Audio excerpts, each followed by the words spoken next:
সামনেই আসছে রথযাত্রা। এই রথযাত্রার দিন জগন্নাথ দেবকে বিভিন্ন রকমের ভোগ নিবেদন করা হয়। তার মধ্যে অন্যতম ভোগ হলো মালপোয়া।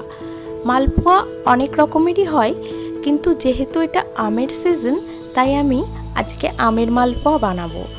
আমের মালপোয়া বানানো খুব সোজা, তবে জগন্নাথ দেবকে ভোগ নিবেদন করার সময় অবশ্যই কিন্তু ভোগের উপর তুলসী পাতা নিবেদন করবেন।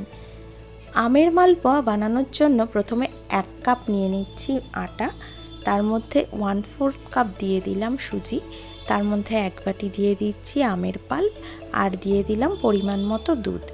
দিয়ে এটাকে একটা স্মুথ ব্যাটার আমি বানিয়ে রাখছি।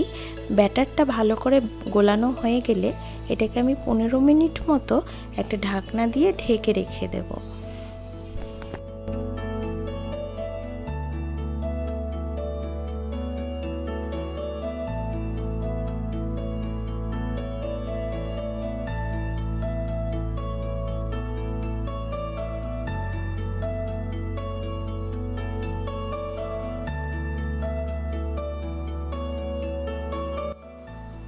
কড়াইতে ঘিটা ভালো করে গরম করে এরপর আমি একটা গোল হাতার সাহায্যে একটা একটা করে মালপোয়া ভালো করে ভেজে নেব।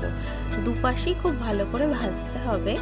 ভাজা হয়ে গেলে আমি এবার একটা চিনির শিরা তৈরি করে নেব। এর জন্য 1 বাটি নিয়ে নিলাম চিনি আর 1 বাটি জল, অনুপাতটা 1:1 হবে। তার মধ্যে দিয়ে দিলাম 3টে মতো এলাচ। এবার এটাকে খুব ভালো করে ফুটিয়ে নিয়ে চিনির শিরাটা তৈরি হয়ে গেলে মালপোয়া ভাজা যেটা রেখেছিলাম সেটাকে এই চিনির শিরাতে ভিজিয়ে নেব।